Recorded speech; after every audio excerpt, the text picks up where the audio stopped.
North Korea is putting boots on the ground to help Russia attack Ukraine, but it isn't the only one doing so. Welcome to China Uncensored. I'm Chris Chappell, and I want you to know how amazing you are. 2.5 weeks ago, we launched this fundraiser on GiveSendGo to help China Uncensored build a censorship-free website.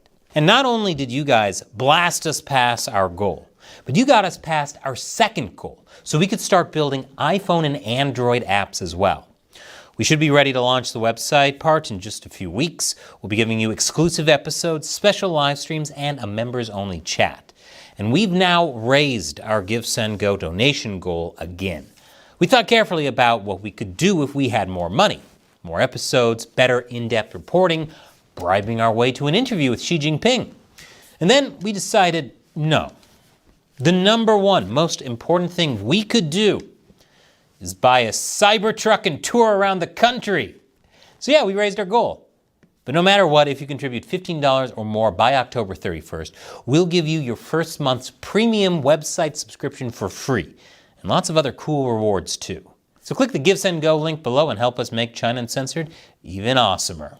And now, on with the show. So, does it sometimes feel like World War III is just sort of lurking in a corner, waiting to pounce? Flashpoints keep popping up like whack-a-moles, while loose alliances are made in dingy back rooms. Take Russia and North Korea, for example. This past summer, the two signed a comprehensive strategic pact. And now it would seem that North Korean soldiers have joined the fray on the side of Russia in Ukraine. Which is terrible for Ukraine, but nice for North Korean soldiers, since experiencing the hell of war is a nice vacation compared to being in North Korea. I guess with Russian casualties continuing to mount, it was only a matter of time. After all, North Korea has been helping Russia for a while now. It's been sending missiles, artillery shells, and other military equipment and weapons to help Russia's invasion of Ukraine. Actual boots on the ground is a logical next step. So how do we know there are North Koreans in Ukraine? Well, there have been reports from Russian telegram channels of North Korean officers dying in the Ukrainian front lines. Wow, how nice of North Korea to provide not only cannons, but cannon fodder. And the head of Ukraine's Center for Countering Disinformation also says that North Korea sent military engineers and that some have already died. I'm sure they were just as stoked to die for this cause as all those Russian soldiers. But now it looks like Ukraine has to worry about more than just military advisors and engineers. Earlier this month, Ukrainian media reported that Russia was forming a North Korean battalion with about 3,000 North Korean troops. Ukrainian President Volodymyr Zelensky later claimed that about 10,000 North Korean soldiers are preparing to fight in Ukraine. But now we have more than just their word on this. We have visual confirmation. Ukraine's Center for Strategic Communications and Information Security published this footage of North Korean troops being outfitted in a Russian training ground.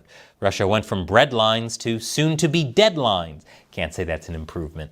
Meanwhile, this other footage came out claiming to show hundreds of North Korean soldiers training at a Russian military base. In the video, a Russian speaker can be heard in the background saying, "We can't film them," before adding, "There are more. There are millions of them here. Here are the new reinforcements. This is just the beginning. There are more." Now, millions is probably an exaggeration. South Korea's National Intelligence Service did confirm that more than 1,500 North Korean special forces arrived in Vladivostok, Russia between October 8th and 13th. But they also called it the first transfer, and said that 12,000 North Korean troops will be deployed to Ukraine. Well, on the bright side, if this kicks off World War III, at least the History Channel will finally have a new world war to talk about. South Korea also reported that the North Korean military was giving fake IDs of Russian minorities that look similar to North Koreans. North Korea isn't exactly keeping this a secret. Already we're seeing alleged North Korean posters ordering the Ukrainian army to surrender to the Great Korean People's Army, which elicited a, let's call it, pointed Ukrainian response. Wow, this is easily the most aggressive meme war I've ever seen. There's even a North Korean flag planted in Ukrainian territory claimed by Russia. Of course, all this would be pretty bad for Ukraine if there weren't also reports of North Korean troops deserting the Ukrainian front lines days after arrival. What? People raised under a brutal authoritarian regime don't want to die for another brutal authoritarian regime? Just when you think you know the basics of the human spirit. Now, this isn't the first time North Korean troops were deployed abroad. North Korea sent personnel to Vietnam during the Vietnam War, Egypt during the 1973 Arab-Israeli War, Iran in the Iran-Iraq War, Angola in the Angola Civil War, Mozambique in the Mozambique Civil War, and Syria in the Syrian Civil War. North Korean soldiers are basically mercenaries, only they don't get paid and would prefer not to go home after the mission is completed. But the North Korean regime benefits from this in a lot of ways, including sweet deals with Russia and combat experience for the soldiers. But what does all this have to do with China? After all, this channel isn't called North Korea Unhinged. Well, North Korea's involvement in Ukraine is getting a ton of attention right now, but let's not forget that China is doing a lot of the same things. Like North Korea, China's been providing lethal aid, like tons of it. But it's not just that.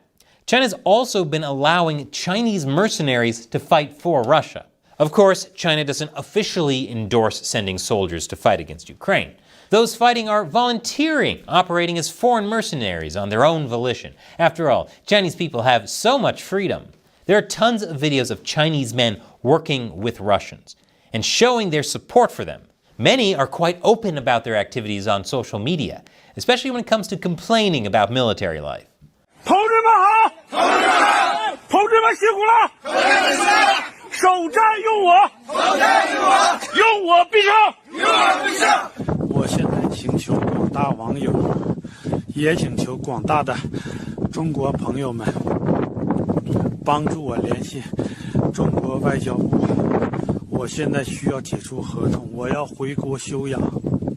Social media. As if the prospect of World War III wasn't scary enough, now I realize it'll be the first war to be live-streamed.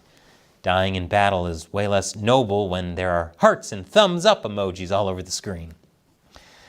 Like that man, many Chinese are finding the front lines to be brutal. 那边打了最少得有1个月，因为很多房间内都有尸体。我给大家发了那个视频，有些视频里面在房间那都是有尸体的，都是尸臭味。基本上每个地下室都有人，都有死人，都有牺牲了，双方都有。War is hell. But now soldiers can receive YouTube comments in the trenches. Is there something worse than hell? Of course, with all these Chinese mercenaries fighting in Ukraine, there have also been reports of Chinese dying. One of the first to die was reportedly a volunteer named Zhao Rui, who died from a Ukrainian drone attack after just 15 days of training in November last year. There are also rumors that 2 Chinese youths named Liu Hongwei and Liu Jie were killed in Ukraine as well. More recently, Russian channels alleged that 2 Chinese mercenaries, going by the code names Sprite and Cola, were killed. I guess Ukraine is more of a Pepsi country.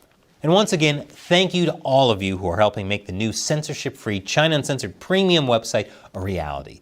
And for everyone else, there's still time to be part of this and get some cool rewards too.